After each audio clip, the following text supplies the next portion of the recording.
पहले हम एक वीडियो अपलोड किए हुए थे, लेकिन कुछ कारणवश पूरा वीडियो नहीं, दोबारा वीडियो नहीं डाल पाए। ठीक है, तो चलिए आज हम लोग ऐसा किए कि जैसे कि आगे CHSL LGC का एग्जाम होने वाला है, तो 2019 प्रीवियस ईयर का क्वेश्चन को हम सोचे कि सॉल्यूशन करवा लें। ठीक है, क्योंकि आगे एग्जाम होने वाला है CHSL वाला। तो जैसा कि आप लोगों के लिए पहला क्वेश्चन 2019 CHSL का DI से दिए हैं, तो इस क्वेश्चन को सॉल्व करके आगे हम लोग पढ़ेंगे। तो पहला क्वेश्चन आपको क्या कह रहा है, एक आलेख दिया हुआ, इससे 4 क्वेश्चन रिलेटेड है। तो क्वेश्चन कह रहा है कि आप देख ही रहे होंगे स्क्रीन पर। तो क्वेश्चन में कह रहा है कि वाहनों का प्रकार, ये जो दिया हुआ है ABCD वाहनों का प्रकार है, और ये जो दिया हुआ है आलेख 2 कलर में, जैसे ब्लू 2015 को सूचित कर रहा है और ब्लैक 2014 को। और ये जो डाटा लिखा हुआ है 27, 35, 25, 33, ये वाहनों की संख्याएं लाखों में। ठीक है, तो इसका पहला क्वेश्चन आप लोग देखेंगे क्या कर रहा है। 2014 में निर्यात किए गए A और C प्रकार के वाहनों की कुल संख्या और 2015 में निर्यात किए गए B और E प्रकार के वाहनों की कुल संख्या का अनुपात क्या है। तो चलिए इस क्वेश्चन को हम लोग सॉल्व करते हैं, बहुत आसान है। तो सबसे पहला बात क्या बोला है, 2014 में निर्यात किए गए A और B प्रकार के वाहनों की कुल संख्या। तो सबसे पहले 2014 देखिए क्या ब्लैक कलर 2014 को दर्शा रहा है। ठीक है, अब इसमें A और C का मेंशन किया है, किसका, A और C का मेंशन किया है। तो आप हमको ये बताइए 2014 ब्लैक कलर को सूचित कर रहा है, तो ब्लैक कलर में A में कितना लाख वाहन खरीदा गया, कितना, 27। उसके बाद आगे चर्चा क्या किया है, C के बारे में। अब यहाँ पे C में कितना वाहन खरीदा गया 2014 के लिए, 43, क्योंकि ब्लैक कलर से 2014 को ब्लैक कलर सूचित कर रहा है, तो 43 C में वाहन खरीदा गया। अब देखिए आगे क्या कर रहा है, और 2015 में निर्यात किए गए B और E प्रकार के वाहन, B और E प्रकार के वाहन। अब देखिए यहाँ पे 2015 का बात किया है, तो 2015 ब्लू कलर से सूचित किया जा रहा है, तो 2015 B में देखिए कितना दिया हुआ है, 33 लाख। कितना दिया हुआ है, 33 लाख। और E में कितना दिया हुआ है, 57 लाख। कितना दिया हुआ है, 57 लाख। अब इसी का अनुपात पूछा जा रहा था, तब देखिए 7 3 10, 4 2 6 1 7। अब देखिए 7 3 10, 5 3 8 1 9। अगर हम 0 0 काट दें, इसका आंसर कहीं क्या आ चुका है, 7:9, जो कि ऑप्शन नंबर आपका डी में है। ठीक है, चलिए इसका नेक्स्ट क्वेश्चन हम लोग देखते हैं। नेक्स्ट क्वेश्चन कह रहा है 2014 में निर्यात किए गए B, D और E। चलिए 2014 का पहले हम लोग देख लेते हैं, इसके किसके बारे में बोला है, B, D और E। तो B, D और E के बारे में। तो सबसे पहले 2014 बोला है, 2014 ब्लैक बोला है, तो ब्लैक का पहला बात किया है B का, तो B का कितना है, 25 प्लस, उसके बाद D के बारे में चर्चा किया, D में कितना है, 45 प्लस, उसके बाद E के बारे में बोला, E में कितना है, 50। चलिए देखते हैं हम लोग टोटल कितना हो गया, 5 5 10 10 0, उसके बाद 5 4 9 9 2 11 11 1 बाकी था, 11 12। ये मेरा क्या हो गया, 2014 निर्यात किए गए B, D और E प्रकार के वाहनों की कुल संख्या 2015 में निर्यात किए गए। अब 2015 के बारे में चर्चा कर रहा है, 2015 के बारे में क्या चर्चा कर रहा है, देखिए 2015 में किसके किसके बारे में चर्चा किया है, ACDE 2015 जो यहाँ पे ब्लू कलर से लिखा हुआ है, तो A में कितना है देखिए, तो 35, और C में देखिए तो 40, और D में कितना दिया हुआ है, 55 प्लस E में कितना दिया हुआ है, 57। सबको ऐड करना है, 5 5 10 7 17 का 7, बाकी 1 5 5 10 10 4 14 14 3 17 1 18। ठीक है, अब यहाँ सवाल क्या कर रहा है कि 2014 2014 में निर्यात किए गए बी, डी और ई प्रकार के वाहनों की कुल संख्या 2015 में निर्यात किए गए ए, सी, डी और ई प्रकार के वाहनों की कुल संख्या का कितना प्रतिशत है। तो सबसे पहले इसके लिए हम एक वीडियो बनाएंगे जिसके साथ का लगा होगा या मे लगा होगा या से लगा होगा, उसको हम लोग क्या करते हैं, नीचे भेज देंगे। क्या करेंगे, नीचे भेज देंगे। अब यहाँ क्या करें, 2014 वाला है, 2014 में निर्यात किए गए बी, डी और ई प्रकार के वाहनों की कुल संख्या 2015 में, तो 2015 में देखिए हमने आ गया ना, ये वाले टर्म को क्या करना है, नीचे भेज देना। तो नीचे कितना हो गया, 187। अब क्या कर रहा है, निर्यात किए गए ए, सी, डी और ई प्रकार के वाहनों की संख्या का, तो यहाँ का भी कर रहा है, वैसे में भी लिखा हुआ था, और ऊपर किसको भेज देना है, दूसरे टर्म को। दूसरा टर्म क्या है, 120 प्रतिशत के लिए क्या करना है, 100। तो कितना हो गया, 12,000 बटा 170। तो सॉल्व कर लीजिएगा, इसका आंसर आ जाएगा आपको सॉल्व करने के बाद 64.2%। ठीक है, समझ में आ गया। नेक्स्ट क्वेश्चन देखते हैं। चलिए अब देखिए तीसरा क्वेश्चन क्या कर रहा है, पिछले वर्ष की तुलना में 2015 में किस प्रकार के वाहनों में 32% की वृद्धि दिखाई। तो सबसे पहले देखिए हम लोग क्या कर रहे हैं, तो उतना तो चेक नहीं कर पाएंगे, तो हम लोग ऑप्शन से चलते हैं। ठीक है, क्या कि यहाँ पे 5 दिया, ऑप्शन में 4, तो हम लोग पहला ऑप्शन को देखते हैं। तो पहला ऑप्शन देखिए पिछले वर्ष में कितना था, 25, और उसके बाद कितना हो गया वो 33। तो अब देखिए सबसे पहले वृद्धि कितना का हुआ, वृद्धि अब कितना हुआ 8 का। तो इसका हम थ्योरी अलग से बनाएंगे। ठीक है, वृद्धि के सेंस में नीचे हमेशा छोटा वाला को रखेंगे। ठीक है, और जब कमी का बात आएगा, जैसे प्रॉफिटेबिलिटी जैसा भी बात होगा, जैसे प्रॉफिट का होना, अधिक होना, ज्यादा होना, तो नीचे छोटा को रखना है। ठीक, यदि हानि का बात करें या डिस्काउंट का बात करें या कमी का बात करें, तो नीचे बड़ा वाला वैल्यू को रखते हैं। तो यहाँ हमसे क्या पूछ रहा है, किसमें वृद्धि दिखाई गई, यहाँ वृद्धि कितना का हुआ है, 8 का। तो वृद्धि के सेंस में हम क्या बोले, नीचे किसको रखना है, छोटा वाला को। दोनों में से छोटा कौन है, 25 है। प्रतिशत के हम लोग क्या करते हैं, 100 से गुणा कर देते हैं। तो आपको कितना बार करके, 4 बार में, तो आपको कितना हो गया 32%। यही आपका क्वेश्चन में पूछा गया था, ये आंसर हम चेक कर लिए हैं। तो ऐसा किसमें है, ऑप्शन नंबर आपका भी आंसर। चलिए उसका डीआई का लास्ट क्वेश्चन को हम लोग देखते हैं। क्या है, 2015 में निर्यात किए गए ए, बी और डी प्रकार के वाहनों की औसत संख्या। तो सबसे पहले 2015 का हम ए, बी और डी का औसत निकाल लेते हैं। तो 2015 ब्लू कलर से लिखा हुआ है, तो ए देखिए कितना 35 प्लस, अब देखिए डी भी कितना, बी में कितना है 33 प्लस, डी देखिए कितना दिया हुआ है 55। ये सबको जोड़ते हैं, उसका औसत बोला है 3 संख्या, 3 से भाग दे देंगे। तो आप देखिए सबको ऐड कीजिएगा, 35 33 आपका 68 68 55 123 बटा 3 हो गया आपका 41। अब क्या कह रहा है, संख्या 2014 में निर्यात किए गए ई प्रकार के वाहन, 2014 के ई प्रकार का वाहन कितना है 50, कितना है 50। तो आपसे यही एक क्वेश्चन पूछ दिया है, निर्यात किए गए ई प्रकार के वाहनों की संख्या से x% कम है। सवाल बोला कितना परसेंट कम है, x% कम है। तो आपसे पूछ रहा है x का मान क्या होगा, ये सवाल बोला। अब हम देखिए क्या कर रहे हैं, मेरे अनुसार ये कितना कम है, 9, कितना कम है 9। इससे पहले हमने स्टेटमेंट बोले थे, जब निगेटिव बात होगा या कमी का बात होगा तो नीचे बड़ा वाला वैल्यू रखते हैं। तो यहाँ पे बड़ा वाला वैल्यू कौन है 50। प्रतिशत के लिए क्या करेंगे हम लोग 100 से गुणा कर देंगे। कितने बार में करके 2, 9 गुने 2 18, कितना परसेंट 18। तो आपका ऑप्शन देखिए कहाँ पे है, पहला ही ऑप्शन है 18। नेक्स्ट, चलिए नेक्स्ट क्वेश्चन देख रहे हैं हम लोग 5 नंबर। एक आदमी 12 किलोमीटर प्रति घंटा की गति से एक निश्चित दूरी की यात्रा करता है और 9 किलोमीटर प्रति घंटा की रफ्तार से शुरुआती बिंदु पर लौट आता है। पूरी यात्रा में उसे कुल 2.1/3 घंटे लगे। उसके द्वारा तय की गई कुल दूरी किलोमीटर में है। तो सबसे पहले जब डिस्टेंस इक्वल होगा, डिस्टेंस इक्वल का बात करेगा, तो इसका क्या होता है कि समय का उल्टा चाल होता है, चाल का उल्टा समय होता है। तो आपसे 2 चाल की बात किया गया है।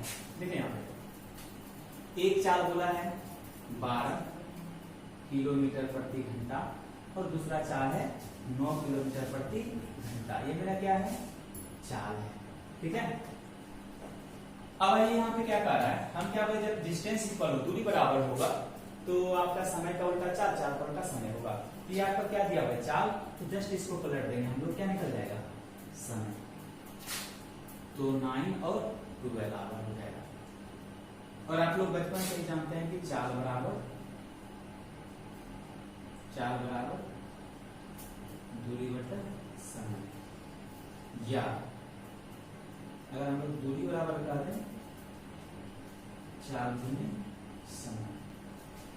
अब देखिए सवाल में कह रहा है क्या, इससे कुल 2 पूर्णांक 1/3 घंटा लगता है, तो पूर्णांक हम लोग तोड़ लेते हैं, 2 गुना 3 6, 6 7, 7/3, टोटल कितना समय लगा 7/3।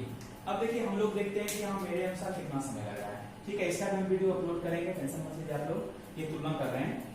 सवाल कर रहा है कि 7/3 घंटा समय लगा। अब देखिए पहला चाल से 9 घंटा, दूसरा चाल से 12 घंटा, 12 9 21 घंटा हो गया, कितना हो गया 12 9 21 घंटा, ठीक है। समय का तुलना समय से कर दिए। अब आपसे पूछ रहा है कुल दूरी क्या है। अगर हम बात करें सिंपल सा जाने का दूरी सिर्फ, तो 12 चाल गुने समय बराबर दूरी होता है, 12 गुना 9 करेंगे तो 108, ये क्या हो गया दूरी हो गया। लेकिन आपसे यहाँ क्या पूछ रहा है, पूरी यात्रा में उसे कुल इतना समय लगा, उसके द्वारा तय की गई कुल दूरी क्या है, गया है 108 किलोमीटर और आया कितना है वो 108, तो इसका मतलब क्या करेंगे 2 से गुना कर देंगे। अब काट के देखिए 7 से 21 3 बार में, 3 गुना 3 9, तो 9 से 108 कितने बार में 12 बार में, तो आपका आंसर क्या होगा 12 गुना 24 किलोमीटर। कहीं देखिए आपका ऑप्शन में भूल रहा है क्या, आपका ऑप्शन नंबर डी है। आइए नेक्स्ट क्वेश्चन देखते हैं 6 नंबर का क्वेश्चन। 6 नंबर का क्वेश्चन क्या आता है, समषट्भुज के आकार के एक मैदान का क्षेत्रफल, तो सबसे पहले हम लोग समषट्भुज को देख लेते हैं, ठीक है। समषट्भुज में से 6 संभावित बिंदु होता है, तब का इसका क्षेत्रफल दिया है। समषट्भुज का क्षेत्रफल क्या होता है √3/4 इंटू, अगर हम इस साइड को p कह दें p², ऐसा ऐसा कितना है 1 2 3 4 5 और 6, और इसका क्षेत्रफल दिया हुआ कितना है 2400 √3। अब यहाँ से √3 खत्म, अब यहाँ 6 से कट रहा है कितना बार 400 बार, p² बराबर कितना हो गया 1600, तो p बराबर कितना 40, यहाँ पर क्या किसी में था मीटर 40 मीटर। तो सबसे पहले आप देखिए कह रहा है 18.5 रुपया प्रति मीटर की दर से इसकी सभी तरफ बार कराने की लागत क्या होगी। तो सबसे पहले जब यह 1 मीटर तार लगाता है तो इसको कितना खर्च बैठ रहा है 18.5 रुपया। अब हमको बताइए इसको तार कितना लगाना पड़ेगा, एक पी का मान है 40, तो ऐसा ऐसा 6 साइड लगाना पड़ेगा, एक दूरी दिया हुआ है 40, ऐसा ऐसा 6 दूरी, टोटल दूरी कितना हो गया, टोटल दूरी कितना होगा हम डायरेक्ट यहां कर देते हैं, तो एक साइड हो गया 40, ऐसा ऐसा कितना साइड लगाएगा 6 साइड, तो ये हो गया टोटल लंबाई तार की, और ये हो गया 1 मीटर तार का कॉस्ट, टोटल खर्च कितना आ जाएगा। अगर इसको हम सॉल्व करेंगे तो आपका आ जाएगा 4440 रुपया, ठीक है। आप देखिए ऑप्शन में कहीं दिया हुआ है क्या, आप ऑप्शन नंबर डी में दिया हुआ है, आप इसको सॉल्व कर लीजिए हो जाएगा आंसर। चलिए 7वां क्वेश्चन देखते हैं। बिंदु ए से किसी वृत्त पर AB और AC स्पर्श रेखाएं इस तरह खींची जाती है कि कोण BAC 40 डिग्री है, एक जीवा CP को BA के समांतर खींचा जाता है, तो कोण BCB की माप है। तो सबसे पहले करें कि बिंदु A से किसी वृत्त, एक वृत्त का निर्माण हम लोग कर लेते हैं, ठीक है, एक वृत्त। अब क्या रहा है A से AB एक पॉइंट है, यहां से B खींचा गया और एक AC खींचा गया है, क्या खींचा गया है AC खींचा गया है, ठीक है। और आपका दिया होगा यहां पे कह रहा है कि कौन BAC 40 डिग्री है, BAC 40 डिग्री है। अब कह रहा है एक जीवा CP खींचा गया है जो BA के समांतर है, यानी ये समांतर किसका है, इसका है। तो कह रहा है CBP की माप क्या होगी, आपसे पूछा गया है कोण CBP बराबर 1। तो सबसे पहले हम इसका एक केंद्र बनाते हैं,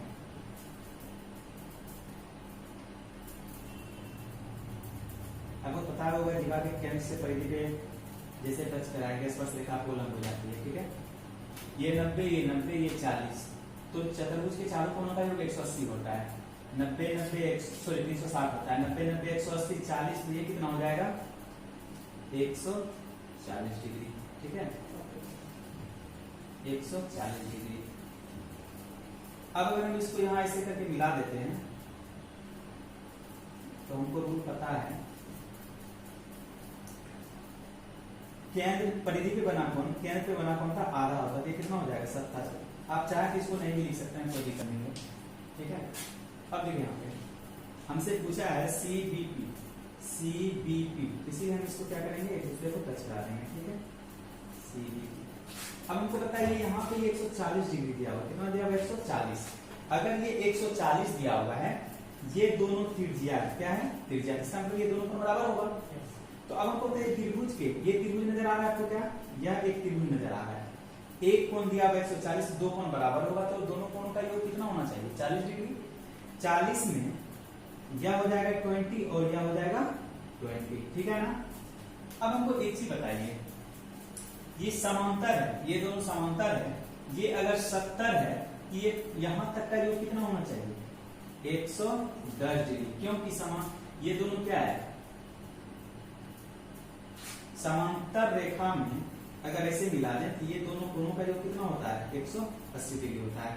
अगर ये 70 है कितना हो जाएगा 110 डिग्री। अब हमको एक चीज बताइए, यह 20 है, या ऐसे देखिए यह 90 है, 110 में से 90 अगर हम घटा दिए निकल जाएगा क्या, 110 में से 90 जाएगा कितना बच जाएगा 20। अब हमको बताइए, पूछ रहा है CBP, CBP, यह 20 यह 20, अगर हम दोनों को जोड़ दें कितना नजर आ रहा है हमको 40 डिग्री। कहीं है ऑप्शन में, पहला ही ऑप्शन है 40। चलिए नेक्स्ट क्वेश्चन की ओर बढ़ते हैं। सवाल का है कि 12,000 रुपया की राशि पर 12% वार्षिक दर से 1/4 वर्ष में पंचमासिक यानी 5 महीना पे ब्याज दिया जाता है। तो सबसे पहले हम लोग ये देख लेते हैं कि ये जो दिया हुआ है 1/4, सबसे पहले समय क्या होता है, 1/4 को हम लोग कह सकते हैं 15 माह कह सकते हैं। कितना कह सकते हैं 15 माह बराबर हम कह सकते हैं 1/4। यदि आपको विश्वास नहीं है तो आप चेक कर सकते हैं, 4 एकम 4 1 5/4, ठीक है। इसको महीना बनाने के लिए क्या करेंगे 12 से गुना बराबर 15 माह, ठीक है ना 15 माह। अब हमको देखिए यहाँ पे दर क्या दे रखा है, 12% वार्षिक दर है, तो 12% वार्षिक दर है, और हमको यहाँ कितना पा रहा है 1/4 वर्ष में पंचमासिक रूप से संयोजित चक्रवृद्धि ब्याज और साधारण ब्याज का अंतर क्या होगा, ठीक है।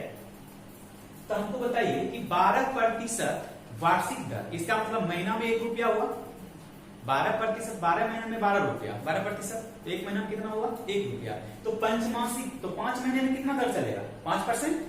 सिंपल सा बात है कि 12% वार्षिक चक्रवृद्धि ब्याज है, तो 12 महीना में 12 रुपया, तो 5 महीना में 5।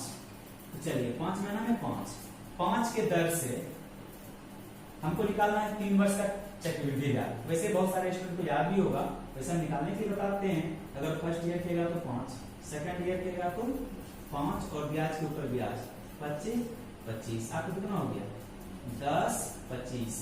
अब इसी में अगर तीसरा वर्ष का बात करेगा तो हम लोग क्या करेंगे 5 गुना कर लीजिए 4 अंक के बाद दशमलव, 10 × 50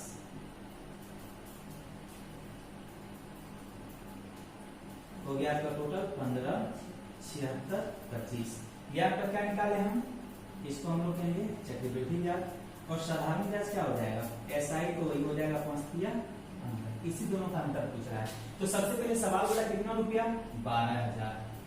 अब देखिए तुलना करने के हम पहले ही बताए थे, इसका वीडियो अलग से हम बनाएंगे, लेकिन फिलहाल सवाल बोला है कि 12,000 रुपया, और हम हमेशा सोचते हैं 100, उसका है अंतर, दोनों का अंतर कितना है 0.76 25, 76 25 से हम लोग क्या कर देंगे गुना।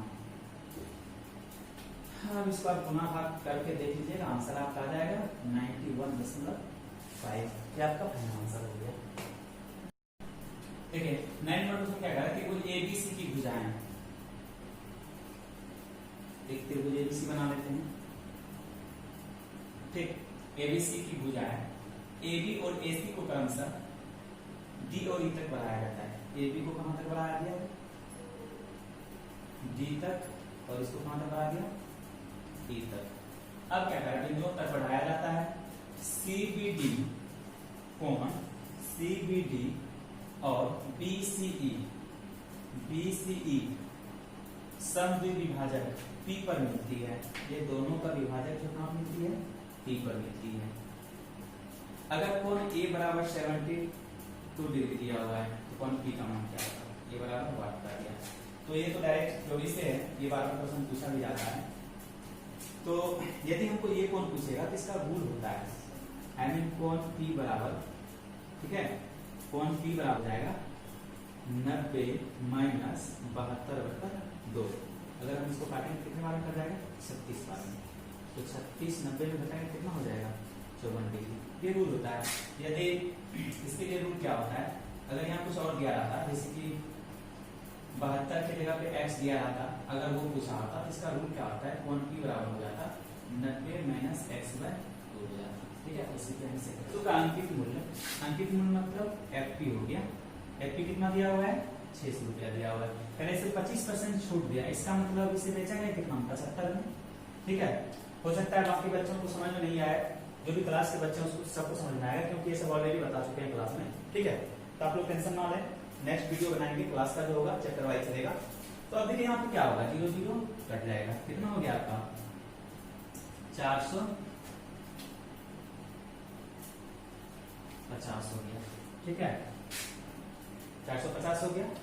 अब देखिए आप क्या कर रहा है कि 30 रुपया का हानि हुआ, 30 रुपया का हानि हुआ, इसका मतलब क्या हुआ, इसमें 30 अगर और डाल दें तो वस्तु का जो अंकित मूल्य होगा एग्जैक्ट वो निकल जाएगा, ठीक है। तो अब देखिए कितना हो गया 480 रुपया, ठीक है। अब कह वस्तु का हानि प्रतिशत क्या है, 480 रुपया बेचा, 30 रुपया हानि हुआ था, तो 30 रुपया हानि हुआ, 30 को क्या करेंगे हम ऊपर रखेंगे और प्रतिशत के लिए क्या करेंगे 100 से गुना।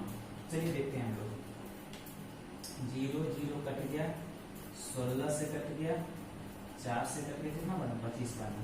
अगर 25 को हम 4 से डिवाइड करेंगे तो आपका फाइनल आंसर निकल जाएगा 6.25% की लॉस। तो आपका अगर कोई ऑप्शन है तो आप टिक कर दीजिए, ठीक है। इससे पहले भी आपका आंसर ये हुआ है। चलिए जैसे देखिए 11 नंबर क्वेश्चन क्या है, 72 वस्तुओं को बेचने 60 वस्तुओं के बिक्री मूल्य के बराबर हानि हुई थी, तो हानि का प्रतिशत क्या होगा। ऐसा सवाल को बनाने के लिए कुछ खास नहीं करना होता है, जितना वस्तु बेचेगा या जितना वस्तु खरीदेगा दोनों को बराबर कर दीजिएगा। पहले 72 वस्तु को बेचने से कितना वस्तु बेचा है, 72 वस्तु को बेचा है, ठीक है। आप इतना खरीदवा दीजिए, ठीक है। अब आगे जो बात है उसके बारे में सोचिए, बेचने से 8 वस्तुओं के बिक्री मूल्य के बराबर हानि हुई, ठीक है। हानि हो रही है, इसका मतलब ये है कि ये एसपी से कम रुपया आ रहा है, कितना 8 वस्तु के बिक्री मूल्य के बराबर हानि हो रहा है। अगर 8 वस्तु का विक्रय मूल्य इसमें डाल दें तो आपका क्या होगा, क्रय मूल्य बराबर विक्रय मूल्य जाएगा। अब 72 80 एसपी बराबर 72 सीपी। चलिए काट के देखिए, 8 से 9 बार में, 8 से 10 बार में, सीपी अनुपात एसपी कितना हो गया आपका, एसपी हो गया 9 और सीपी हो गया 10। तो अब देखिए कितना का हानि हुआ, 1 का। हानि की सेंस में नीचे किसको बराबर करेंगे, प्रतिशत के लिए क्या करेंगे 100 से गुना। आपका हो गया फाइनल 10%। आपका ही ऑप्शन में है और ऑप्शन नंबर डी आंसर है। समझ में आ गया। चलिए नेक्स्ट क्वेश्चन देखते हैं हम लोग। 11 नंबर क्वेश्चन क्या कर रहा है, अगर x + y + z बराबर 19, x गुने y गुना z बराबर 216 और xy + yz + zx बराबर 114 हो तो x³ + y³ + z³ + xyz का रूट क्या होगा। तो सबसे पहले इसमें हम लोग क्या करते हैं ना कि जो गुना वाला टर्म है उसको हम लोग लेते हैं, ठीक है। गुना वाला टर्म क्या है, x y z बराबर क्या दिया हुआ है 216, और हमको पता है जब इसको तोड़ेंगे 6 गुना 6 गुना 6 आएगा, ठीक है। इसको ऐसे तोड़ना है ताकि गुना करने के बाद 216 हो जाए और जोड़ने के बाद, ठीक है, जोड़ने के बाद 19 हो जाए। तो देखिए इसको हम लोग तोड़ते हैं, 6 को तोड़ेंगे 2 गुना 3, इसको भी तोड़ेंगे 2 गुना 3 और इसको तोड़ेंगे 2 गुना 3। तो हम क्या करते हैं, इसका 2 एक संख्या निकाल लिए 4, ये 3 को निकाले, 3 किया 9 और ये 6 ही रहेंगे। तो अब देखिए 4 और 6 कितना हो गया 10, 10 9 19। यदि हम इसको जोड़ते हैं तो क्या 19 पूर्ण है क्या? ठीक है, अब इसको गुणा कीजिए, 9 गुना 6 54, 54 गुना 4 होता है 216। तो हमको पता चल चुका है एक्स वाई जेड का वैल्यू, एक्स का मान 4, वाई का मान ये और जेड का मान 6 आ गया, ठीक है ना। अब वैल्यू पुट कर दीजिए यहाँ पे, तो चलिए यहाँ पे आप हमको वैल्यू पुट कर रहे हैं एक्स क्यूब 4 का क्यूब कितना 64 प्लस वाई क्यूब, वाई का वैल्यू कितना 9, 9 का क्यूब कितना हो जाएगा 729 प्लस 6 का क्यूब कितना हो जाएगा 216 प्लस में देखिए यहाँ पे दिया हुआ है एक्स वाई जेड का वैल्यू कितना दिया हुआ है 216। आप सभी को जोड़ लीजिएगा, जोड़ने के बाद आपको साइड आएगा, देख लीजिए जोड़ देते हैं 9 4 13, 13 6 15, 15 6 6 6 12, 12 4 16, 16 9 25, 1 2 4 6 8 8 6 6 12 9 6 6 12 9 21 4 25, 6 2 8 8 1 9 9 1 10 10 2 12 7 1 8 8 2 10 10 2 12। तो ये आप गुना के नियम से आप जानते हैं 35 गुना 35, ठीक है 35 गुना 35 आपका कितना होगा था 1225। तो आपका इससे बाहर क्या निकल जाएगा 35, 35 कहीं ऑप्शन में है, आप काम कर लीजिए 35। चलिए नेक्स्ट क्वेश्चन की ओर। नेक्स्ट क्वेश्चन में कह रहा है ए और बी एक काम को 25 दिनों में पूरा कर सकते हैं, ठीक है। सवाल कर रहा है ए प्लस बी किसी काम को 25 दिन में पूरा करता है, कितना दिन में 25 दिन में। कह रहा है उसी काम के 33.1/3% को 15 दिन में पूरा कर सकता है कौन? उसी काम के बी अकेला उसी काम के। तो बी जो है बी के बारे में चर्चा कर रहा है 33.1/3% काम कितना दिन में 15 दिन में कर रहा है, ठीक है ना। अब देखिए 33 के 99 100/3% वो 15 दिन में काम करेगा, तो 100% कितना दिन में करेगा 45 दिन में। कितना दिन में करेगा 45 दिन में, ठीक है। तो हमको पता चल चुका है कि बी इस काम को कितना दिन में कर रहा है 45 दिन में, ठीक है। बी 45 दिन में कर रहा है। अब यहां से हम निकाल रहे हैं ए का मान, क्योंकि हमसे ए के बारे में पूछा गया, ए अकेला उसी काम के 4/15 को कितने दिनों में पूरा कर सकता है। तो सबसे पहले दोनों का एलसीएम, एलसीएम जो हम लोग लेंगे ये मेरा टोटल वर्क कहलाता है, ये एम एन वर्क में हम क्लियर से बता देंगे, ये टोटल वर्क कहलाता है। तो हम लोग देखिए यहाँ पे दोनों का एलसीएम कितना आ गया 225, 225 कितने बार में 9 बार में, 225 कितने बार में 5 बार में, सॉरी 5 बार में। अब हमको बताइए बी एक दिन में 5 काम करता है, तो बी का वैल्यू 5, तो ए कितना करेगा कि दोनों मिलकर 9 हो जाएगा 4। तो आपका क्या हो गया फाइनल आंसर इस ए के लिए 225/4। लेकिन आपसे पूछ रहा है कितना कौन सा भाग करना है 4/15। तो इसका क्या करेंगे 4/15 हम लोग 15 निकाल लेते हैं, 4 4 कैंसिल, 15 से कितने बार में कट जाएगा 15 एकम 15, 15 बचे 75। तो आपका फाइनल आंसर क्या आ चुका है 15। ये उसी काम को कितना दिन में करेगा 15 दिन में कर सकेगा, सॉरी 4/15 को 15 दिन में करेगा, ठीक है। नेक्स्ट क्वेश्चन, नेक्स्ट क्वेश्चन आपका कह रहा है अगर 9 अंकों की संख्या, सबसे पहले इस सवाल को जानने से पहले 11 का विभाजिकता का नियम जानना होगा। तो सबसे पहले देखिए हम लोग क्या करते हैं, अब देखिए यहाँ पे 11 से किसी भी संख्या को गुणा करते हैं हम लोग पहले 75 को, 11 को 75 करेंगे तो आपका आ जाएगा 5 2 और 8। इसका रूल क्या होता है सम और विषम संख्याओं के योग का अंतर 0 होता है या 11 होता है, ठीक है। सम और विषम संख्या का योग का अंतर या तो 0 होगा या 11 होगा। तो सबसे पहले देखिए 8 5 13, एक घर छोड़ के एक घर ले रहे हैं, 8 5 13, 13 में से 2 गए 11 आ गए। अब कोई और एक संख्या ले लीजिए, जैसे देखिए 11 गुना 11 121 होता है, ठीक है ना। अब देखिए ये संख्या जोड़े 2 और ये दोनों सम संख्या को जोड़े, दूसरा संख्या घटा दे कितना आ गया 0। तो 11 की विभाज्यता का नियम कहता है सम संख्या प्लस विषम संख्याओं के योग का अंतर 0 होता है या सम संख्या और विषम संख्या के योग का अंतर 11 होता है। ठीक है, तो चलिए हम ये चीज समझ चुके हैं। तो आते हैं सवाल की ओर। कह रहा है कि 9 अंकों की संख्या, और 9 अंकों की कौन सी संख्या है, ये वाला दिया हुआ है। तो आपसे कह रहा है कि संख्या 88 से विभाज्य है, तो y के सबसे छोटे मान के लिए, तो y के सबसे छोटे मान के सबसे पहले 3 डिजिट यहां से उठाना है 5/2। तो और इसको किससे भाग करना है, यहाँ 88 को 2 भाग में कर दीजिए, 11 गुने 8। पहले हम 8 से चेक कर लेते हैं। ठीक है, 8 से चेक करेंगे, उसके बाद 11 से पूरे को अप्लाई कर देंगे। तो 8 से चेक करते हैं, तो सबसे पहले देखिए y का मान क्या रखना होगा। अगर 0 रखते हैं, तो अगर 0 रखने के बाद अगर 8 से भाग देते हैं तो हो गया 8 गुना 6 48, बच गया 2 2 2 22 हो गया। तो 22 से जब 8 से भाग लगेगा नहीं लगेगा, तो y का मान 0 नहीं रख सकते, हम लोग 1 रख के देखते हैं। अगर 1 रखेंगे यहाँ पर तो 8 गुना 6 48, बच गया 3 और 2 32 में पूरा भाग लग जाएगा। यहाँ से हमको पता चल चुका है y बराबर 1। अब पूरा सिस्टम को लिख लेते हैं। चलिए 41 x 1 1 4 5, y की जगह पर कितना बचेगा 1 और 2। अब देखिए इसका जो विभाज्यता का नियम था 11 का, 8 का काम हो चुका है। अब हम लोग क्या कर रहे हैं, 11 का काम कर रहे हैं।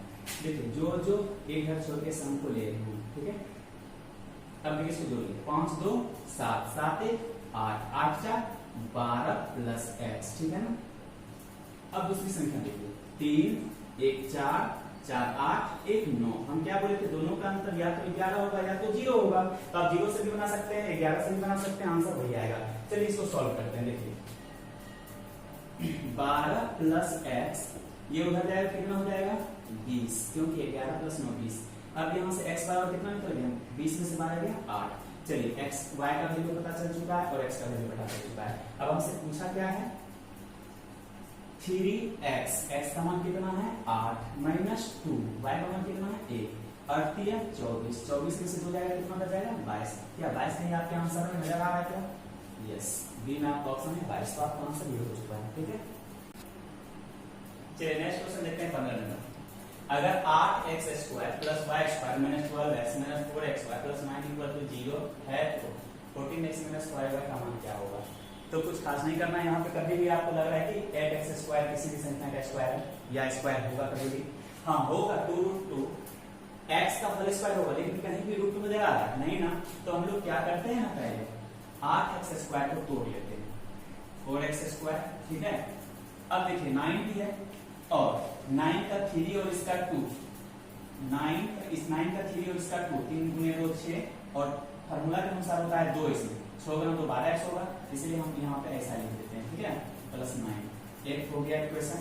प्लस दूसरा देखिए इसका 4x स्क्वायर यहाँ लिखें, तो 4x स्क्वायर यहाँ लिख देते हैं। ठीक है, उसके बाद माइनस 4xy प्लस में क्या है y स्क्वायर बराबर में क्या है 0। ठीक है, अब इसको हम लोग तोड़ते हैं।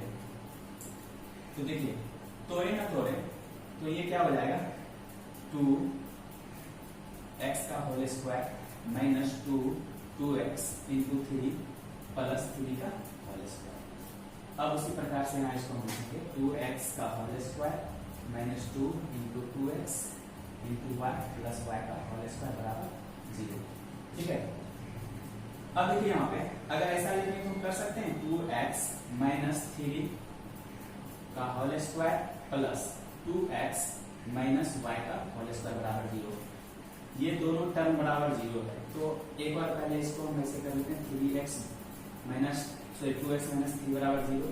तो x बराबर आ जाएगा 3/2, और यहाँ से अगर हम लोग निकालते हैं x का वैल्यू पुट करके 2 गुना 3/2 माइनस y बराबर 0, 2 कैंसिल, तो आपका y बराबर कितना निकल जाएगा 3। ठीक है, x और y का वैल्यू निकल गया।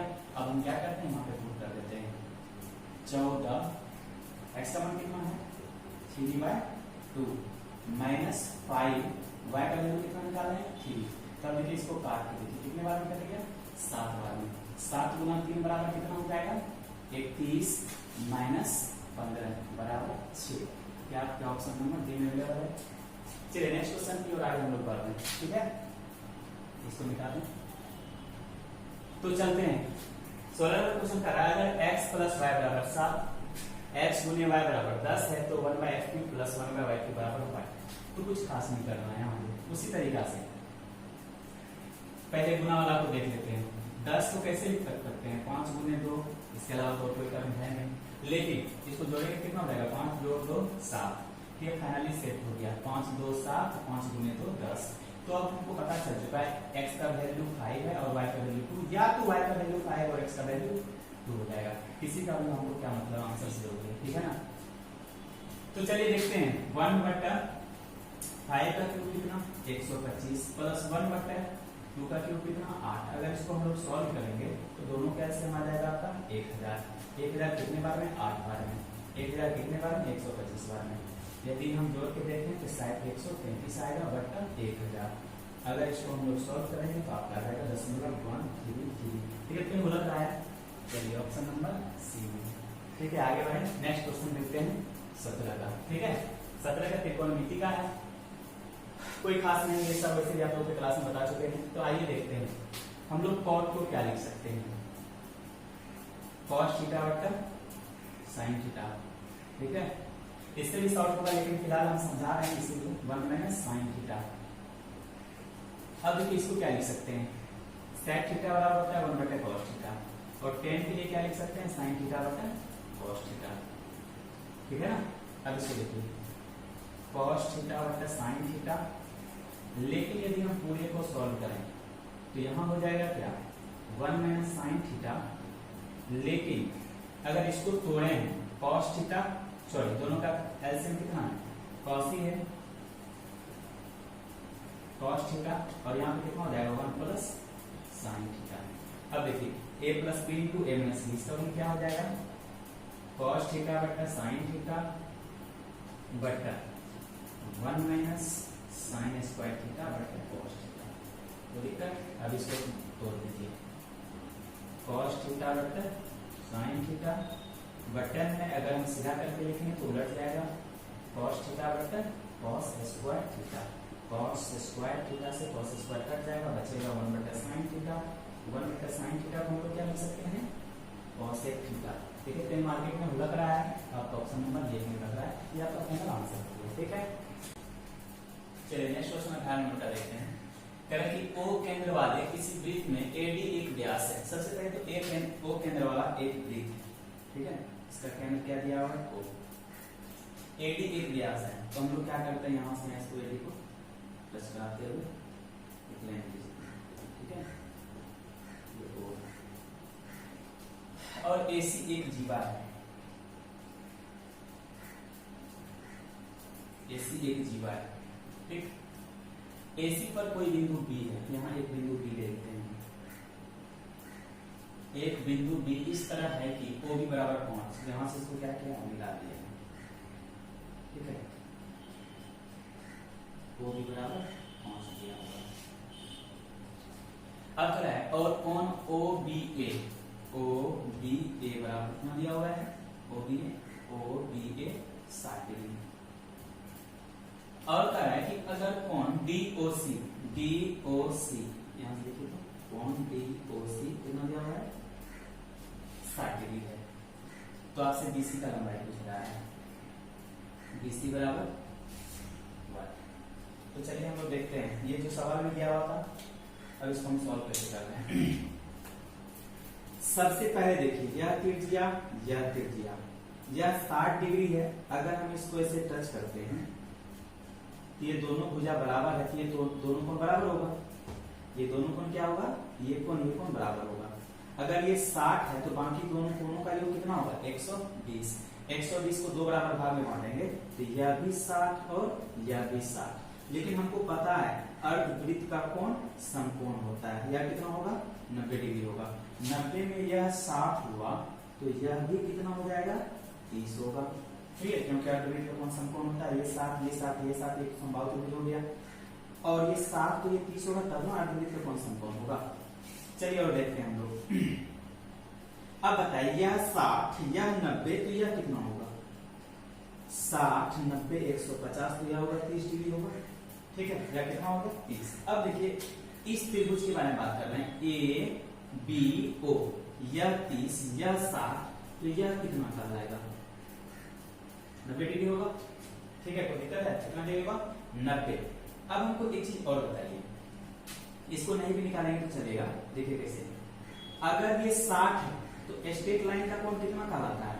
180 या 60 पे 120 होगा। कोई दिक्कत? यहाँ कितना हो जाएगा? 120 होगा। 120 होगा। तब हमको एक चीज बताइए, या इस त्रिभुज के बारे में हम चर्चा कर रहे हैं, ठीक है, इस त्रिभुज के बारे में। यह अगर 120 है या 30 है, इसका मतलब यह भी कितना होगा? 30 होगा। क्या है कि 120 प्लस 30 150, 150 प्लस 30 180 होगा। अब हमको बताइए 30 के सामने का भुजा का लंबाई 5, तो इस 30 के सामने की भुजा का लंबाई कितना हो जाएगा? 5। आपसे पूछा भी तो है BC, तो BC बराबर कितना हो गया? 5। देखिए तो भाई मार्केट में है क्या? BC का वैल्यू हमको पता चल चुका है 5। आइए नेक्स्ट क्वेश्चन। एक आदमी अपनी आय का 72% खर्च करता है, तो इसका मतलब उस व्यक्ति का जो आय होगा 100 होगा। वो खर्च कितना किया? खर्च किया आपका कितना? 72। तो उसने बचाया कितना? बचत कितनी का किया? 28 का। जो कट रहा है काट दीजिए। आपको हो गया 25, 18 और 7। तो चलिए ये एवरेज का क्वेश्चन है। अब यहाँ क्या कर रहा है? उसकी आय 28% बढ़ा दी जाए। इसको कितना से बढ़ा दिया? 28%। एवरेज का हम वीडियो नहीं बनाएंगे तो वहां पे ये सब क्लियर हो जाएगा। फिलहाल हम इसको सॉल्व करवा रहे हैं। और उसका खर्च 25% से बढ़ जाए। कितना प्रतिशत से? 25 से। तो कह रहा है उसकी बचत में कितने प्रतिशत की कमी है, तो वृद्धि होगी। तो कहीं से कोई दिक्कत नहीं है, हम लोग टोटल एवरेज को लेके चलते हैं। टोटल एवरेज कितना दिया हुआ है? 28। 28 या कितना कम है? कम रहेगा तो प्लस कितना कम है? 7। सॉरी, 28 से कितना कम है? 3। कितने के लिए? 18 के लिए। निकालना है कितने के लिए? 7 के लिए। तो आपका फाइनल हो गया 28 प्लस 54 में 7 से भाग देंगे तो 7 49, बचा कितना? 5, फिर 7। तो आपका फाइनल आंसर कितना आ चुका है? 28, 7, 35.7%। आपका कहीं मार्केट में है तो मार्केट में 35.7 ऑप्शन बी में है। चलिए नेक्स्ट क्वेश्चन 20 नंबर की ओर। करेक्ट, त्रिभुज ABC में AB भुजा पर एक बिंदु D है। सबसे पहले त्रिभुज ABC के बारे में चर्चा करें, ठीक है? त्रिभुज ABC के बारे में चर्चा करें। ABC करेक्ट, त्रिभुज ABC में AB भुजा पर एक बिंदु, यहाँ पे एक बिंदु है जो कि दिया हुआ है D, जहां पे कह रहा है कि BD बराबर 2 सेंटीमीटर और DA बराबर 3 सेंटीमीटर, ठीक है? BC पर एक बिंदु E है, BC पर एक बिंदु E है। इस तरह है कि DE समांतर AC, आई मीन ये दोनों एक दूसरे का समांतर है। और AC बराबर 4 सेंटीमीटर, AC बराबर 4 सेंटीमीटर।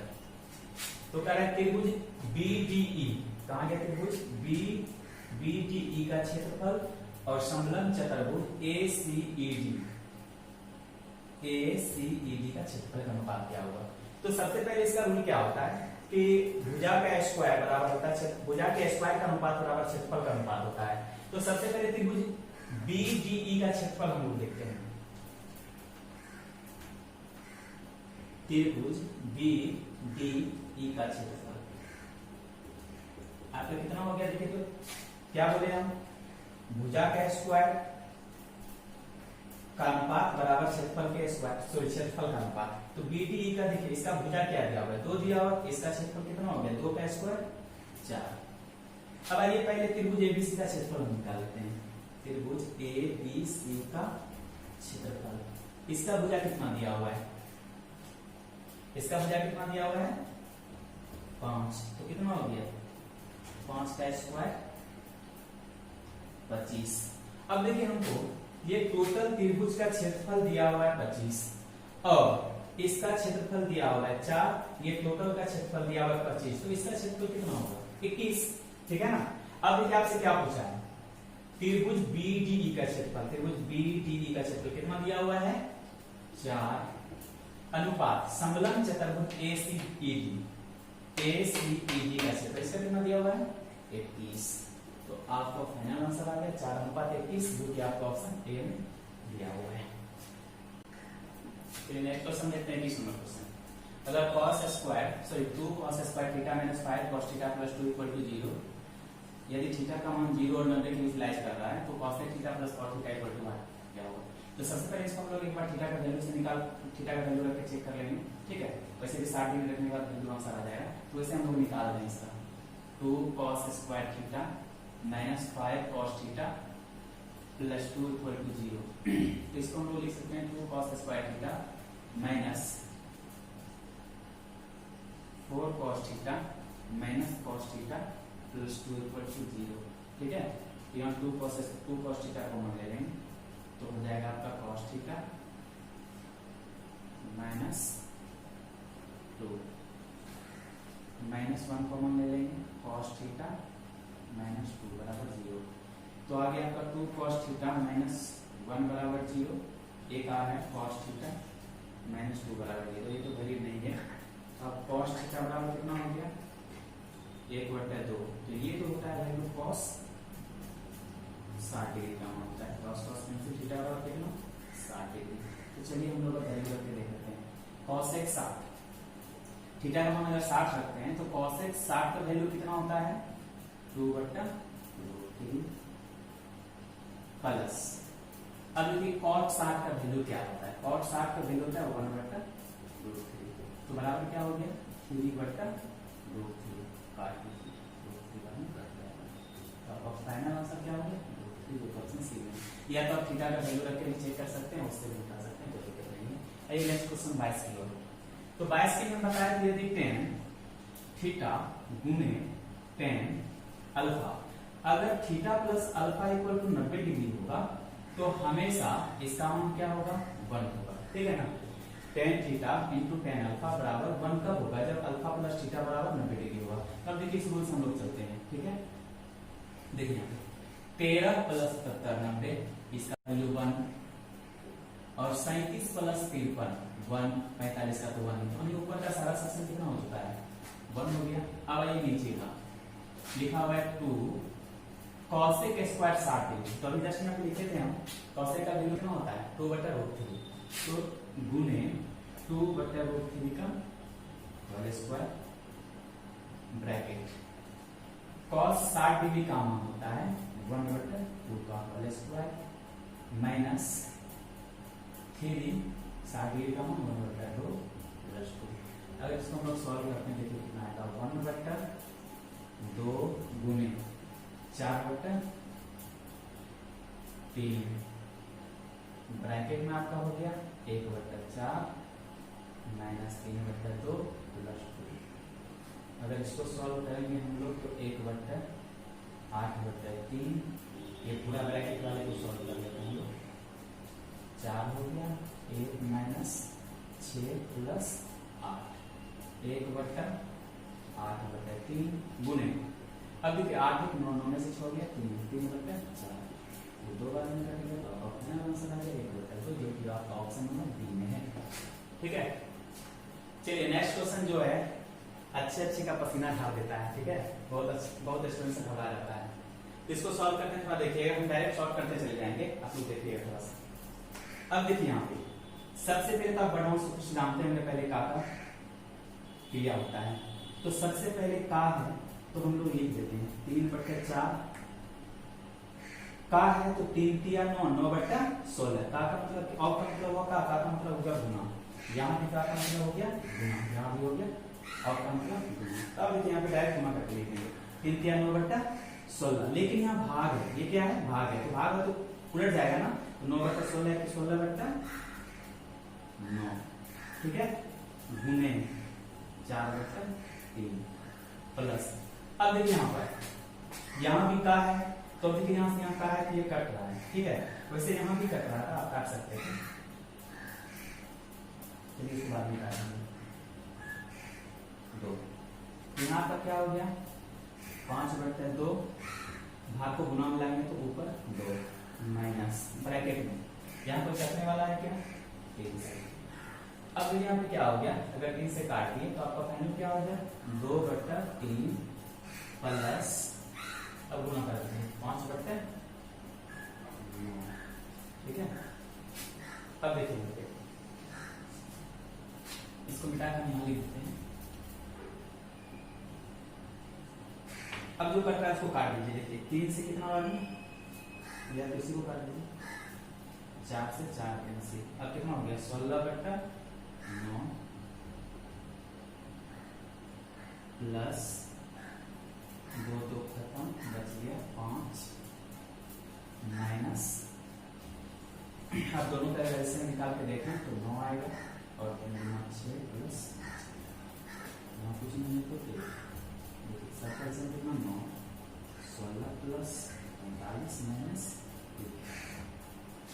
अब देखिए 16 में से 11 जाएगा, बच जाएगा 5, 45 प्लस 5 बटे 9 बराबर 50 बटे 9। ये एग्जाम में पसीना से हाथ देता है, ठीक है। इसको अच्छे से बनाने का प्रयास कीजिएगा।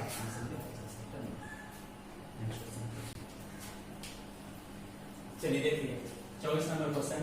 3 संख्याएं हैं, अगर उनमें से किन्हीं 2 संख्याओं का औसत, किन्हीं 2 संख्याओं x y कर लेते हैं का औसत, तो बटे 2 संख्या जो बटा औसत में तीसरी संख्या z जोड़ दिया जाए तो संख्या क्या मिल जाता है आपका 177, ठीक है।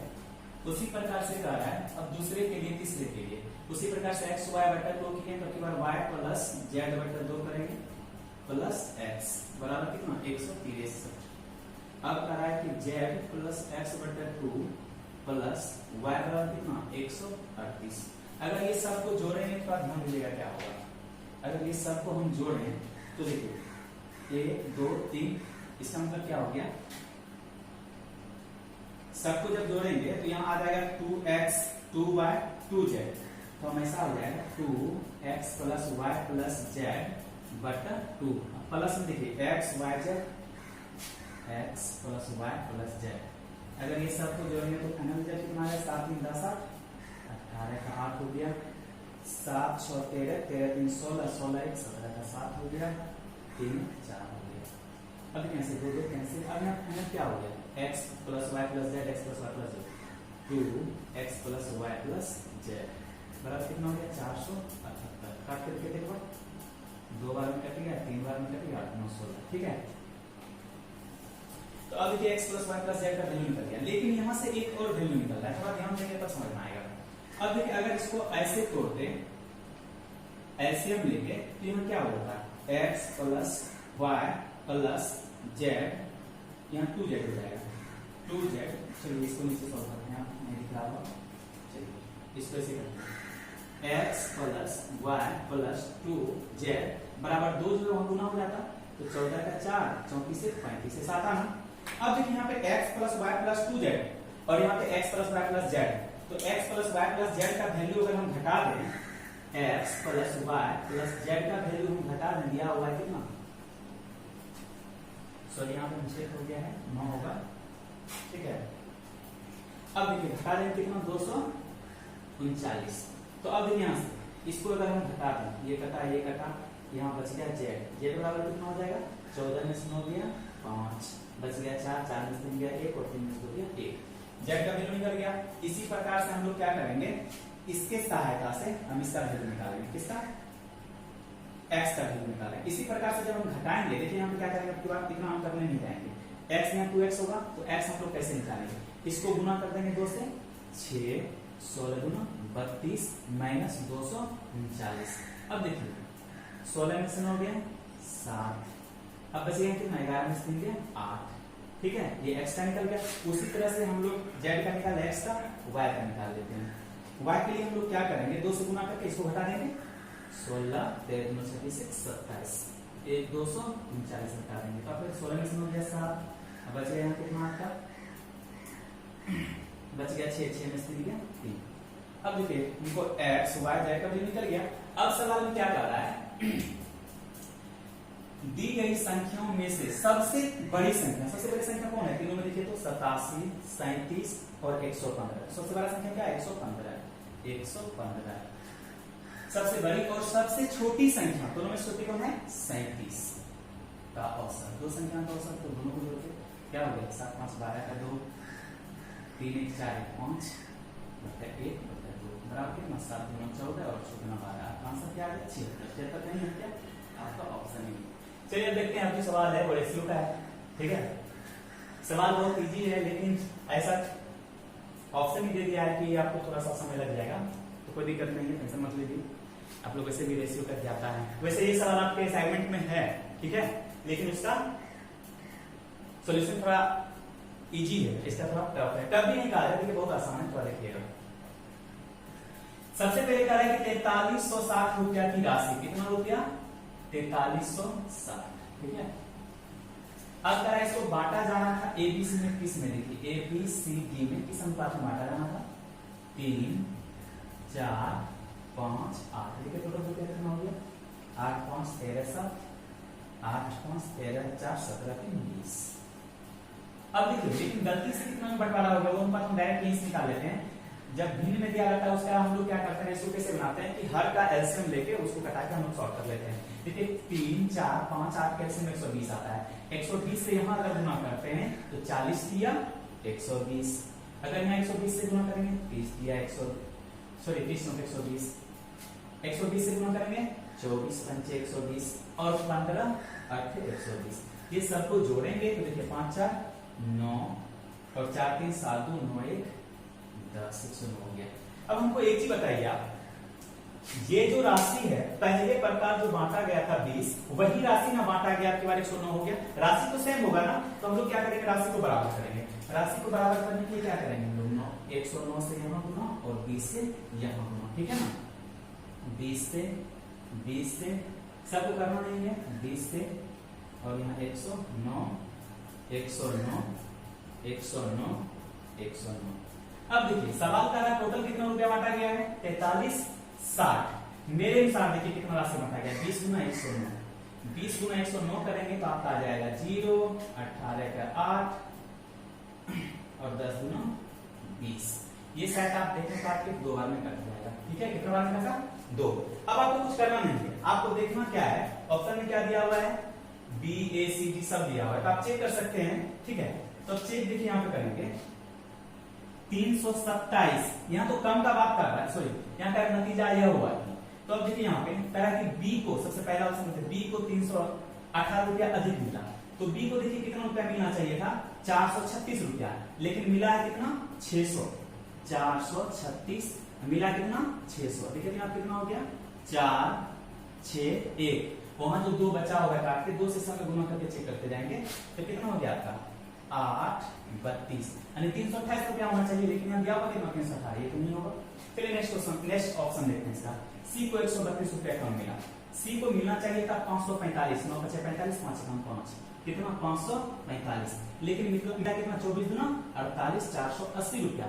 तो यहाँ कह रहा है क्या इसको कम मिला, तो यहाँ कितना कम मिला देखिए तो 5 14 में 7 गया 6, 65 गुना 2 करेंगे तो 130, यहाँ पे कितना आ रहा है 132, ये भी गया।